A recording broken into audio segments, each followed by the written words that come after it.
maintenant à la deuxième partie de l'émission que nous appelons le corps du Christ, où l'homme de Dieu va nous parler des pratiques qui se font dans l'Église, dans le corps du Christ, les différentes pratiques. L'homme de Dieu va nous donner sa vision des choses, comment se passaient les choses quand il a connu le Seigneur et comment les choses se passent aujourd'hui. Suivez bien aimé.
De Dieu.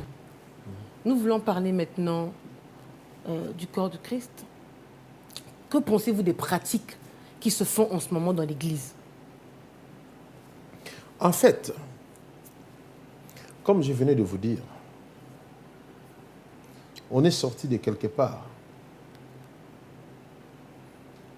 Au pied, comme je viens de vous dire, l'évangile que mon père a prêché, il a eu au pied de Moussa Edine Abba. L'évangile que Moussa Edine, Alexandre Edine Abba a prêché, il a réussi chez l'Osborne. Vous savez, ça fait une année passée, je me suis rendu à Mombasa, à Kenya, les gens qui connaissent. Et les gens que je voyageais avec, ils n'avaient pas compris. J'ai dit à toute l'équipe, en entrant dans cette ville de Mombasa et en sortant, on passera tout le temps dans la prière et dans le jeûne. Pourquoi? Parce que cette ville avait une grande histoire pour moi. Vous savez, lorsque Osborne, il est allé pour évangéliser pour la première fois en Inde, il avait échoué parce qu'il a parlé du nom du Seigneur, mais il n'y avait aucun signe, aucun miracle. Et après avoir vendu tout ce qu'il avait, il était retourné aux États-Unis dessus. Et il s'est enfermé dans sa chambre. Il a dit à sa femme, il ne faut pas me déranger pendant 3 jours, même si quelqu'un m'appelle, il ne faut pas me déranger. Et pendant 3 jours, lorsqu'il a cherché Dieu, il a vu Jésus-Christ lui apparaître. Il a vu Jésus-Christ lui apparaître pour lui dire, maintenant c'est moi qui t'appelle. Et je t'envoie. Tu dois y aller maintenant, retourner en Inde. Ça, c'était la première apparition. Deuxième apparition, il s'est rendu au croisade de Branham. C'était pour la première fois voir des aveugles voir des paralytiques marcher. C'était pour sa deuxième fois qu'il a vu Jésus. En œuvre maintenant. Pas celui qui lui a parlé en vision, pas celui qui lui a apparu, mais c'est lui maintenant qui est entré en action. Pour la troisième fois, lorsqu'il est retourné en Inde, il a vu les aveugles voir, le boiteux marcher, des miracles extraordinaires. Les gens donnaient leur vie à Christ Jésus comme Seigneur et Sauveur. Des Indiens jetaient des idoles, des fétiches. Et c'est là où sa vie était transformée. Et après, là, en 68, cet homme Osborne, il est allé à Mombasa, à Kenya. Et lorsqu'il est allé prêcher à Mombasa, à Kenya, C'est là où maintenant Moussa Edi Nabala, il était encore un jeune boxeur. Il était dans une équipe là de gangsters. Il a dit à ses amis, parce qu'il y avait des affiches partout, il y a un blanc qui est venu ici qui dit qu'il faut amener des boîtiers, des aveugles, tout ça. Il dit c'était un aventurier. Ces choses-là n'existaient pas, les miracles n'existaient pas parce que moi, j'étais un séminariste. On m'a parlé que le miracle, l'état de miracle, là, c'était au tas des apôtres. Ok, bon. Comme cet homme, il dit que non, il lui guérit des aveugles. Nous allons amener un aveugle. C'était l'un des mamans, je pense que de l'aide de ses amis. Ils ont amené une maman aveugle connue. Ils ont amené cette maman jusqu'à là, aux croisades. Et lorsque Osborne prêchait, et ils étaient au loin, la puissance de Dieu, il a écouté une voix pour lui dire, toi, Alexandre, tu veux marcher sur les épines? Comment marcher sur les épines? Il dit aux amis qui étaient avec lui, est-ce que vous attendez de voir cette voix-ci? On me dit que tu veux marcher sur les épines. Et pendant qu'il attendait cette voix-là, pas la maman crie, hey, je vois. Ça même qu'on les touche. Oh. La maman a ouvert les yeux. C'est là où il y avait les larmes dans ses yeux.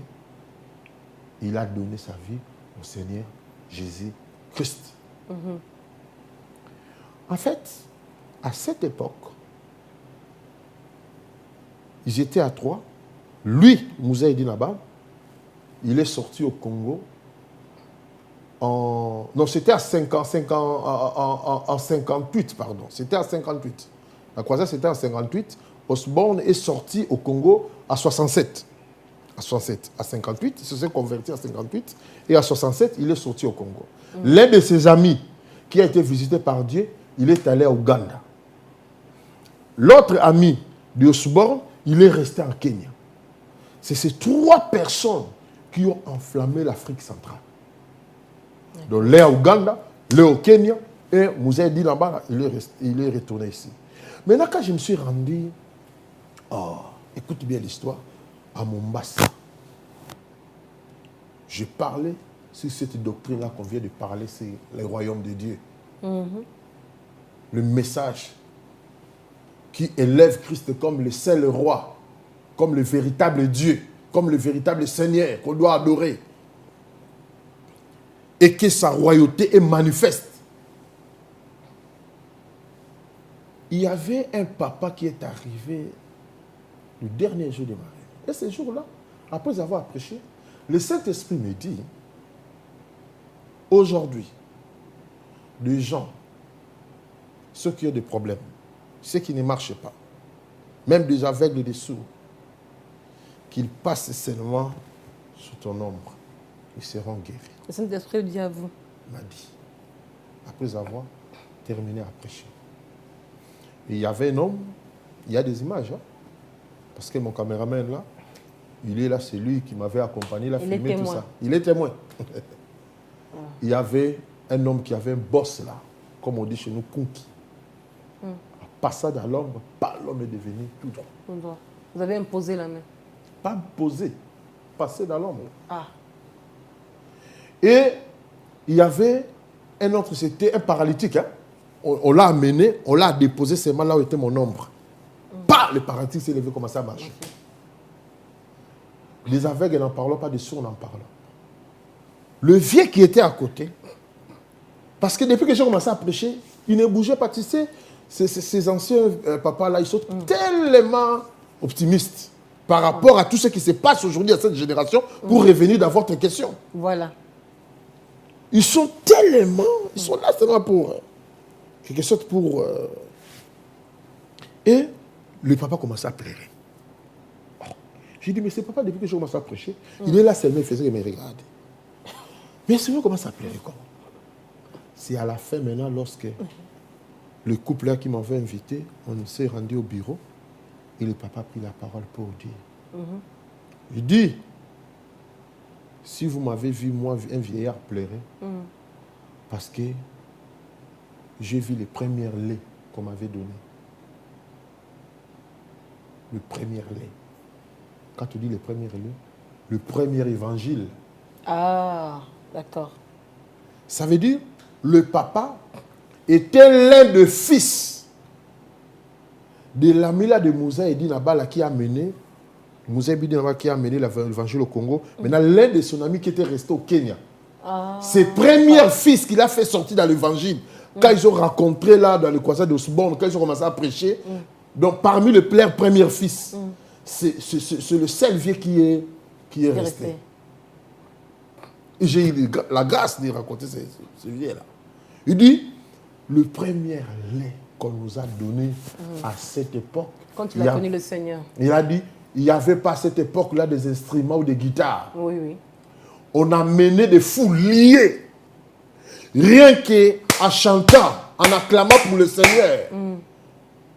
La délivrance était apportée aux fous. Alléluia.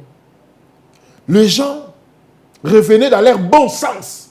Rien qu'à chanter le nom du Seigneur avec les mains. Donc des miracles authentiques. La parole authentique. Mais homme de Dieu, les miracles qui se font aujourd'hui, vous pensez que c'est des faux miracles? Par exemple, il y a des impositions des mains, il y a des impositions des pieds, il y en a même qui imposent sur les parties génitales pour retrouver la puissance, la virilité masculine. Il y a un miracle monnaie.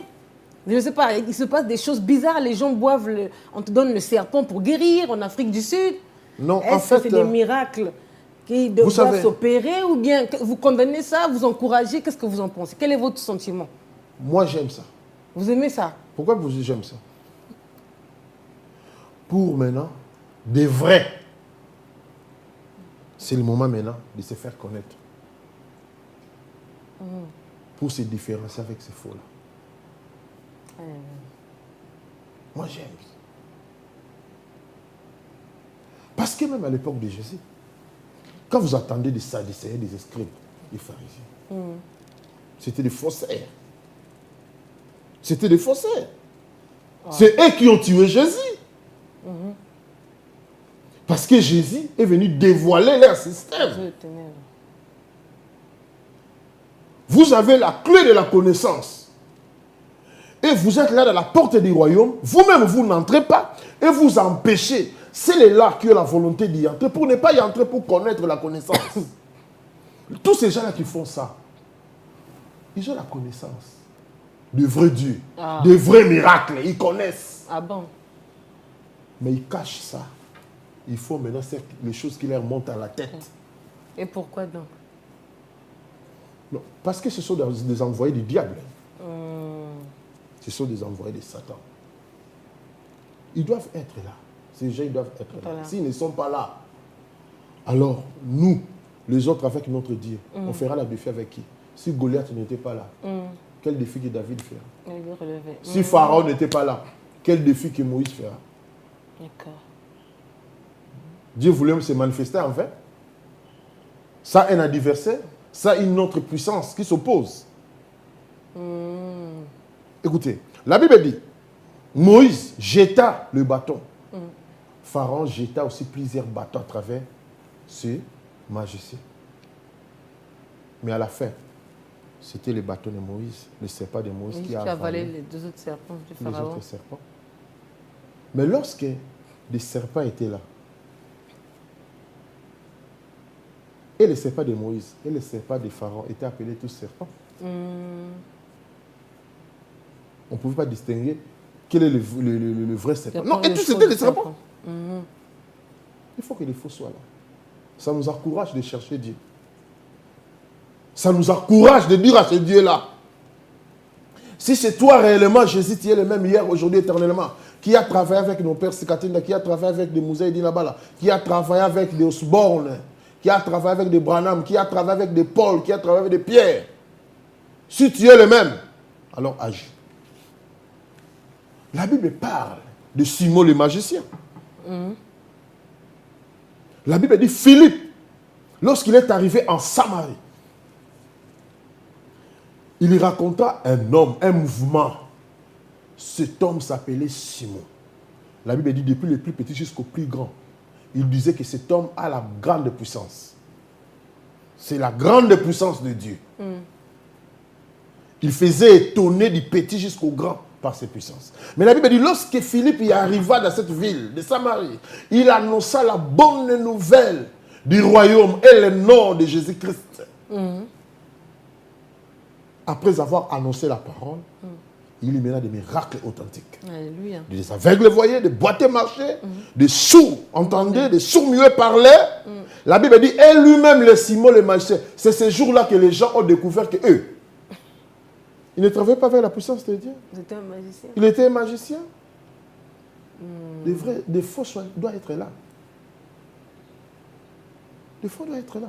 Pourquoi Dieu, jusqu'aujourd'hui, depuis qu'il a fait précipiter Satan dans le ciel, il continue toujours à garder Satan?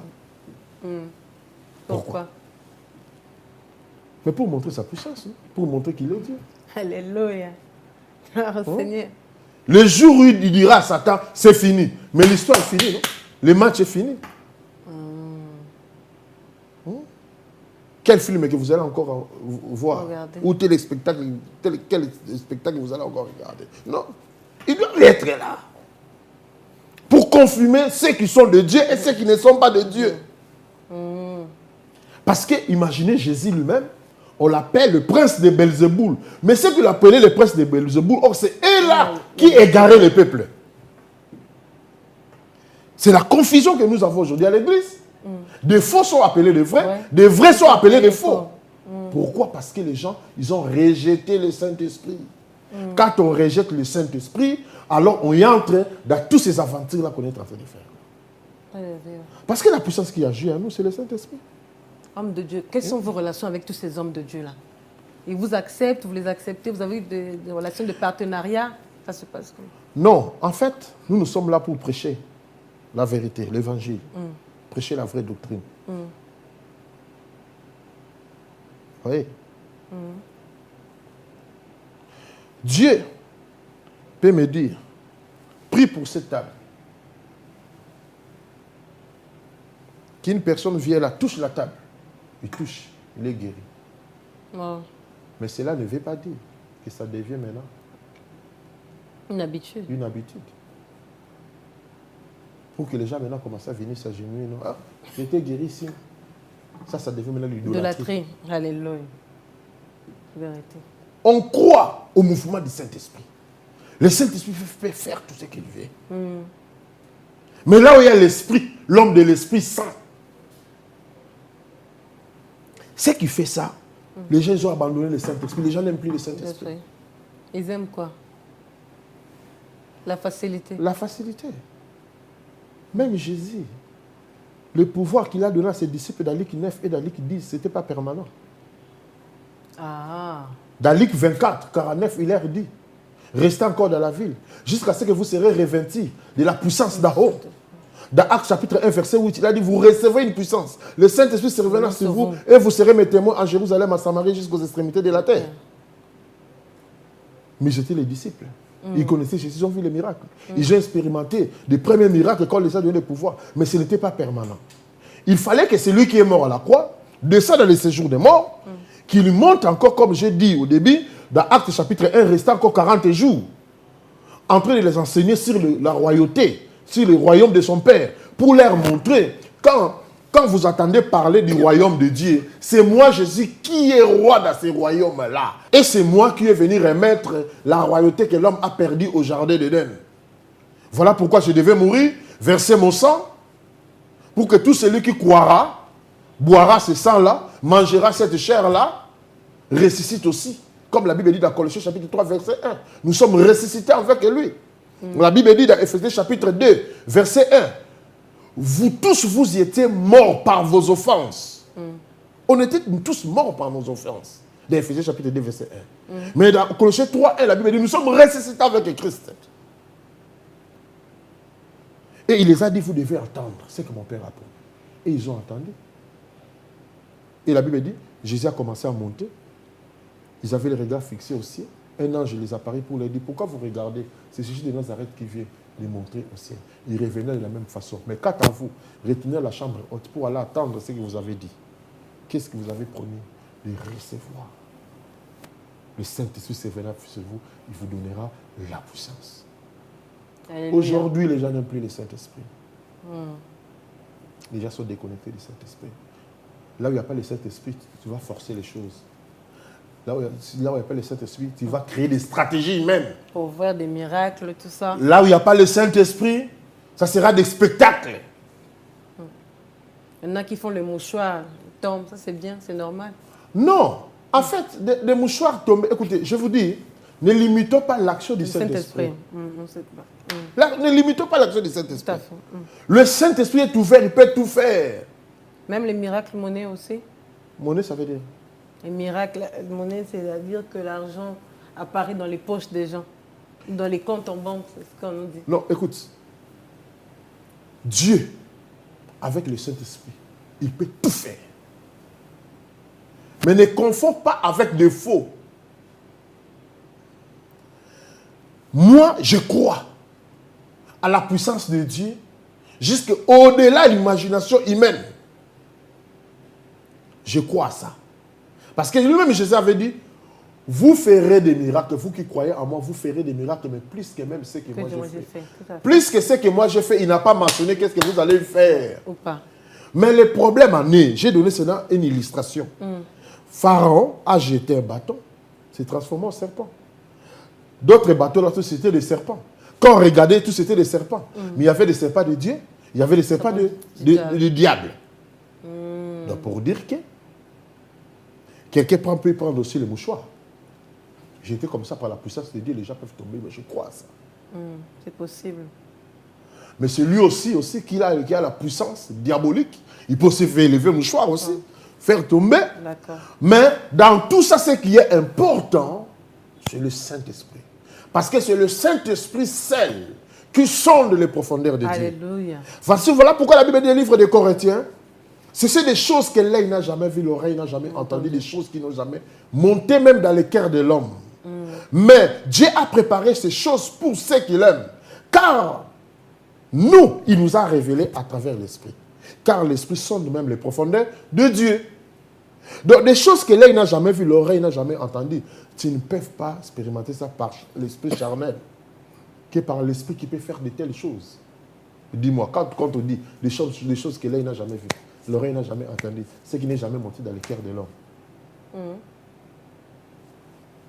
Ça veut dire, si on te montre des choses que tu as déjà vu, tu as déjà entendu, ça veut dire que ça n'a rien à voir avec ces versets. Des choses que l'œil n'a jamais vu, l'oreille n'a jamais entendu. Ça veut dire, tu dois croire à la puissance de Dieu au-delà. De ce qu'on connaît. De ce qu'on connaît. Mais c'est vrai que les gens y abusent. Parce que notre Dieu est aussi un Dieu du respect. Quand vous commencez maintenant à déshabiller une femme pour le oindre, ça, ce n'est plus. Ça, ce n'est plus Dieu. Les lavements, Dieu respecte. Les lavages. Ou des lavages. Ça, c'est diabolique. Et ceux qui donnent l'onction par accouplement. Accouplement, ça veut dire? Ah oui. Comment ça? Tu es prophète, tu veux devenir prophète, vous vous accouplez. Ça, c'est diabolique. Ça, c'est diabolique. Tu comprends un peu ce que je voulais dire? Donc, pour dire que le diable aussi a le sien. Qu'il est entré, comme vous avez dit tout à l'heure, il y a un prophète là, je ne sais pas, la fille des Cides. Oui. Il fait comment avec le serpent là? Il met le serpent aux gens pour guérir les gens. Pour guérir les gens. Ça, c'est diabolique. Des choses comme ça, c'est diabolique. Ses disciples mangent même les herbes. Tu vois, c'est diabolique. La Bible dit, vous êtes grandement à l'erreur parce que vous connaissez ni les Écritures ni la puissance de Dieu. Mon peuple est péri par manque de connaissances. Parce que la Bible représente ceux qui croient au Seigneur Jésus-Christ comme les brebis, comme la Bible dit dans Jean chapitre 10. Que je suis le bon berger. Jésus se présente là comme un berger. Il nous présente comme ses brebis. Il dit, un bon berger prend soin de ses troupeaux. Et je pense que c'est à travers ce passage-là. Ça veut dire comme vous êtes des troupeaux, maintenant mangez des herbes. Tu vois? Il y en a même qui marchent sur les fidèles. Ça c'est le manque du Saint-Esprit et de la compréhension de la parole. Tu vois un peu? Tout ça, ce sont des choses diaboliques. Des pratiques et dérives. Et dérives. Tu vois? Et c'est là, maintenant, c'est le manœuvre du diable pour empêcher maintenant les enfants de Dieu de ne plus croire à la puissance de Dieu. C'est là où j'ai dit, moi j'aime. Pour que le vrai s'élève. Pour contrecarrer tous ces faux miracles. Parce que tout celui qui est de Dieu, C'est un homme de défi avec les noms de son Dieu. Alléluia. Homme de Dieu, est-ce que vous me permettez une question sur l'actualité? Oui. J'aimerais juste savoir, est-ce que les serviteurs de Dieu peuvent faire la politique? Ou bien la politique, c'est la politique, les choses de Dieu, c'est les choses de Dieu? À cette question-là, je peux répondre que c'est la parole de Dieu. Je connais autant des hommes de Dieu. Ils ont été dans les cours royales. Je peux donner le cas d'Esther, c'était une femme. Ce n'est pas seulement que Esther était mariée au roi. Esther était servante de Dieu. Elle gênait, elle priait. Mais elle avait oublié sa mission. Voilà pourquoi Mardochée dit, bon, si tu ne connais pas, c'est pour des temps comme celle-ci que tu as été établi là. Si tu ne sais plus que c'est pour des temps comme celle-ci, ça veut dire, si Dieu a permis que tu deviennes la femme du roi, c'était pour des temps comme celle-ci. Dieu savait que les Juifs y entreraient en difficulté. Donc moi aujourd'hui, je suis servante de Dieu. Ça me propose un poste au gouvernement, je peux accepter, je peux être ministre. Ça dépend maintenant de la mission. Là maintenant, ça dépend de la mission. Il y a d'autres qui ont reçu une mission d'être les conseillers des grands hommes. Ils peuvent y faire. Il y a d'autres enfants de Dieu, Dieu les a oints pour avoir cette onction-là d'être des députés. Mais comme moi, Dieu ne m'a pas donné cette onction de devenir député. Dieu ne m'a pas donné cette onction-là, cette mission-là de devenir ministre. Dieu ne m'a pas donné cette mission-là de devenir gouverneur. Dieu, non. Dieu m'a oint pour annoncer l'évangile. À plein temps. À plein temps. Pour que les âmes soient sauvées. Donc c'est individuel, c'est personnel. Ça dépend maintenant de la mission. De l'appel. De l'appel et de la mission. D'accord. Tu vois, il ne faut pas confondre. Il ne faut pas tout mélanger. Daniel, la Bible dit dans Daniel chapitre 1, si vous lisez, ils sont arrivés à Babylone après la destruction du temple. On les a changé les noms, on les a donné les noms des Babyloniens. Mais pendant qu'ils étaient là, ils sont abstenus de s'essuyer à la table du roi. Et la Bible dit, lorsque le roi, après une année, il leur posa la question, il y trouva en eux une supériorité de l'esprit 10 fois plus que les enfants du pays. Parce qu'ils avaient l'esprit de l'Éternel en eux. Et Daniel a travaillé dans la cour royale. En même temps, il était prophète. Il était conseiller du roi. Il orientait des choses. Il lui révélait les choses. Plus loin, lorsque le royaume de Babylone est tombé, le royaume de Perse a pris maintenant les relèves. La Bible dit, Daniel a fait 21 jours de jeûne et prière. Un conseiller du roi, 21 jours de jeûne et prière, en train d'intercéder pour Israël. Jusqu'à quand continueront dans cette servitude, dans un pays étranger comme des esclaves? Le Dieu là de nos pères fait nous retourner dans notre patrie. Là, c'est Daniel qui priait. Et il a exercé encore ce travail-là. C'est encore. C'était pas en Israël, c'était en Babylone. Vous voyez? Donc, il y a tant d'exemples. Ça dépend maintenant de la mission. Laquelle? La voix que tu as écoutée, l'orientation que Dieu t'a donnée. Et moi, j'encourage tous les enfants de Dieu qui nous suivent, là, partout dans le monde. Si tu as l'onction et Dieu t'a donné cette mission de faire la politique, fais la politique. Mais il ne faut pas mélanger maintenant les choses. Quand tu es dans la politique, reste dans la politique. En tant qu'un homme de Dieu comme ça, on peut me demander un conseil. J'ai une autorité. Je suis là, je dois l'éclairer, lui révéler ce que Dieu. D'accord. En tant que conseiller, oui, je peux être un conseiller. Donc, en fait, c'est pour répondre à ta question. Merci beaucoup, homme de Dieu. Nous allons maintenant laisser la parole à l'homme de Dieu pour qu'il puisse nous parler du message que le Seigneur lui a donné. Une mission dénommée Invasion évangélique. D'autres, c'est croisade d'évangélisation, d'autres, c'est campagne d'évangélisation. Mais lui, personnellement, c'est invasion évangélique.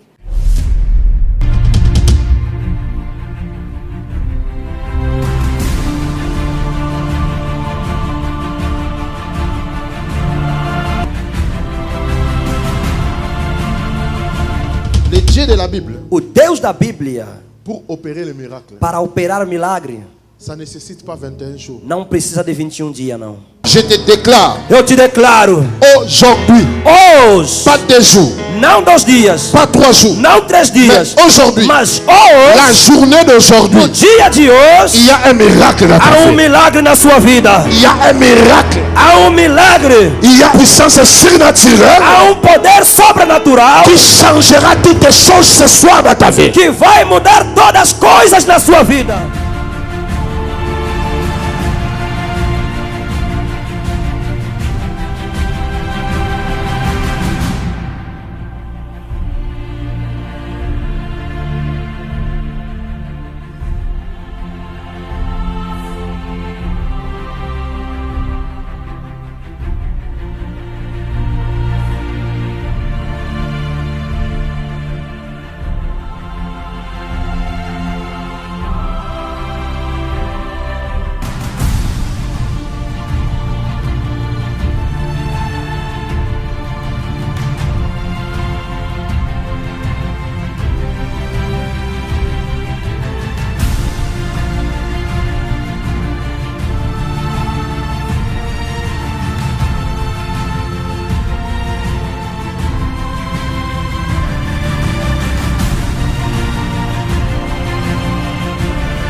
Alors nous ne savons pas pourquoi, comment. Maintenant, la place est laissée à l'homme de Dieu. Il va s'exprimer et parler à son public. Homme de Dieu, vous allez vous adresser à votre public, à tous ceux qui vous regardent, expliquer pourquoi invasion évangélique. C'est à vous, l'homme de Dieu. En fait, invasion évangélique, c'est une appellation que le Saint-Esprit m'avait révélée d'une autre façon d'évangéliser le nom du Seigneur Jésus-Christ dans le XXIe siècle. C'est vrai, mais moi qui vous parle, j'ai eu le temps d'organiser de grandes campagnes d'évangélisation, de grandes croisades, comme aujourd'hui ça continue à être fait dans les différents coins du monde. Mais c'est une inspiration, c'est une voix qui m'a parlé, une voix audible qui m'a dit, mon serviteur, je dois te donner une nouvelle manière d'évangéliser mon nom, qui est dénommé invasion évangélique. Invasion, nous connaissons, qui veut dire tout simplement pénétration massive. Ça veut dire y entrer dans les camps ou dans les territoires de l'autre sans sa permission, pardon. Ça veut dire quand nous parlons invasion évangélique, nous entrons dans le camp du diable. Jésus a dit un jour, personne ne peut entrer dans la maison d'un homme fort, piller ses biens, sans lui avoir lieu. Ça veut dire, avant d'y entrer dans la maison d'un homme fort, il faut le lier et piller ses biens. Quand nous parlons de la maison d'un homme fort, c'est ce monde que nous sommes. Parce que la Bible dit que ce monde a un prince. Comme la Bible dit dans Éphésiens chapitre 2, verset 2, on parle de l'esprit qui anime ce monde, le prince de l'air. Dans Luc chapitre 4, le diable, lorsqu'il se présenta devant Jésus à la forme du serpent pour lui tenter, après avoir jeûné 40 jours, 40 nuits, le diable lui dit, si tu te prosternes devant de moi, je suis capable de te donner tous ces royaumes. Parce que ces royaumes, ça m'a été donné, je ne l'ai pas volé, ça m'a été donné, je peux donner à qui je vais. Par là, le diable avait l'audace de dire à Jésus que ce monde m'a été donné et je peux donner à qui je vais. La Bible dit dans Apocalypse chapitre 11, la Bible dit, réjouissez-vous si un malheur à la terre, car le diable est animé d'une grande colère, sachant qu'il a peu de temps. Pour dire que ce monde, Jésus lui-même lorsqu'il était sur la terre, il a dit, le prince de ce monde arrive, mais il ne trouvera rien à moi. Pour dire que ce monde, c'est le diable qui est le maître de ce monde. Voilà pourquoi le temps est arrivé où le Saint-Esprit m'avait révélé cette vision d'évangile évangélique, d'y entrer dans le cas de l'ennemi, sans sa permission, pour y arracher Il arrachait des brebis de Dieu dans ses mains, sans son autorisation, avec l'onction du Saint-Esprit. Et voilà pourquoi vous remarquerez dans les différentes images que vous êtes en train de voir dans les différents pays du monde que je suis invité à aller d'organiser ces croisades. Vous allez voir, c'est une nouvelle façon d'évangéliser. Parce que la Bible dit, la nature elle-même ne vous enseigne-t-il pas? Parce que des fois, nous aimons ces côtés-là plus spirituels et nous aimons abandonner des fois ces côtés-là. Parce que la Bible dit, l'homme le regarde, que c'est qui frappe, dans Samuel. Voilà pourquoi, quand je parle de l'évangile évangélique, ça veut dire que je marche aussi avec la nouvelle technologie. Rien que la présentation, la façon où on doit présenter l'image de Jésus. Laissez-moi un peu vous lire vite fait le livre des Actes des Apôtres, chapitre 17. Écoute ce que la Bible dit dans Actes, chapitre 17, verset 2. La Bible dit, Paul entra selon sa coutume pendant 3 sabbats. Il y eut avec eux des entretiens d'après les Écritures. 3. Il expliquait et exposait le Christ. Ce qui nous manque, nous les chrétiens, l'exposition. Nous connaissons en Europe, il y a des différents foires. Quand on parle d'exposer, ça veut dire vendre le produit, commenter sur le produit. Ici, la Bible dit que Paul entra selon sa coutume pendant 3 mois, 3 sabbats. Il y avec eux des entretiens d'après les Écritures. Il expliquait et exposait que le Christ devait souffrir, ressusciter d'entre les morts. Christ, c'est un produit. On doit l'exposer. Pas seulement expliquer, mais exposer. Notre manière d'exposer Christ peut aussi attirer les gens ou peut aussi faire que les gens... ça, ce sont des histoires. Voilà pourquoi, vous allez comprendre, quand nous parlons d'évasion, c'est tout un esprit de l'intelligence de la vision. Parce que lorsque Dieu avait donné à Joseph l'explication de la vision du roi, Joseph ne s'est pas seulement arrêté de l'expliquer, de l'explication de la vision, mais il est allé plus loin pour donner l'intelligence de cette vision. Oui, il a expliqué qu'il y a 10 vaches maigres, 10 vaches grasses. Mais après cela, où est l'intelligence de la vision? Joseph a dit, on doit maintenant créer des dépôts, on doit en provisionner. C'est ça l'intelligence de la vision. Ça veut dire que le temps est arrivé où on doit exposer notre Seigneur Jésus-Christ comme il n'a jamais été exposé. C'est ce que je peux expliquer par rapport à cette vision évangélique. Voilà pourquoi, dans chaque année, j'ai au moins 1 mois. Pendant ces 1 mois, j'organise au moins 12 croisades dans la ville de Kinshasa. Ces 12 croisades, et si vous voyez ces différentes croisades, vous allez voir dans les différentes images, vous allez voir que dans les différentes communes, dans des stades municipaux, je prends au moins un jour pendant au moins 12 tournées, 12 croisades. Et j'ai fini maintenant là, au boulevard Triomphal, là où j'ai fait au moins 8 jours. Il y a des milliers qui donnent leur vie au Seigneur Jésus-Christ. Et avant les derniers jours, on met des bis pour amener les gens au lot du baptême, pour y entrer dans le baptême d'immersion. Et les derniers jours, nous prêchons sur le baptême du Saint-Esprit, les gens sont baptisés du Saint-Esprit. C'est ça le premier réveil que nous avons connu dans ce pays, le Congo. Donc c'est ça un peu, en 2 mots, ce que je peux parler de l'évangile évangélique. Mais, homme de Dieu, à part évasion évangélique, quels sont les programmes de l'Église, des retraites à venir, des cultes, des séminaires? En fait, les programmes de l'Église, je pense que vous avez vu là, je viens de terminer les premières cathédrales. Notre vision, c'est de construire les 4 cathédrales à la ville de Kinshasa dans les différents districts. Ça, nous sommes à Funa. Ça, c'est les cathédrales de Funa, qui a une capacité de 5000 personnes. Au district de Moamba, entre Limité ou Lemba, nous allons construire encore une cathédrale qui va varier de 5 ou à 7 000. Au côté de Tchang, nous allons aussi construire une cathédrale encore entre 5 ou 7 000, comme Dieu va nous orienter. Et au dernier district de Lukunga, entre ma campagne et Ngalema là-bas, nous allons encore construire. C'est ça notre vision d'avenir. Là, on vient de terminer cette cathédrale. C'est ça la vision que Dieu m'a donnée. Et en ce moment où je vous parle, nous avons une concession de 30 hectares.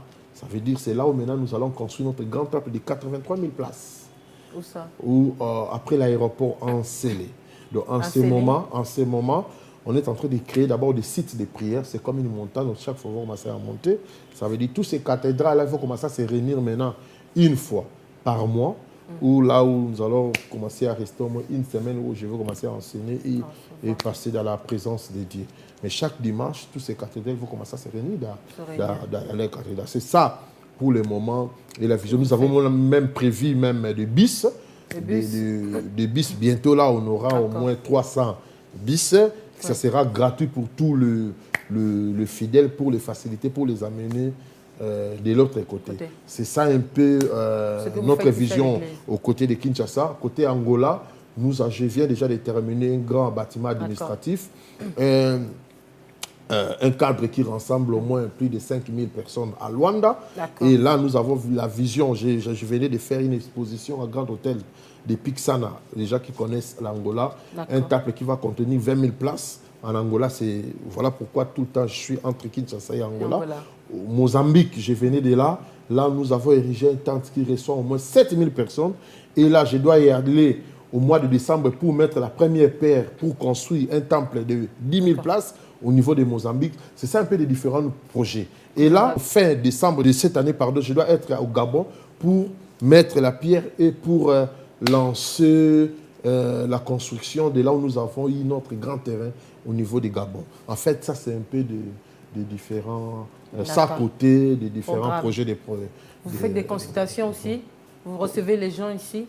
Les gens qui ne sont pas forcément de votre église, mais qui veulent que vous êtes un prophète de Dieu. Oui, on reçoit déjà, mais gratuitement. Ce n'est pas comme on dit que des consultations, on doit payer. Non, non, non, non. Comme chez les médecins. Non, non, non, non, non. Parce que Jésus avait dit, vous avez reçu gratuitement, donnez gratuitement.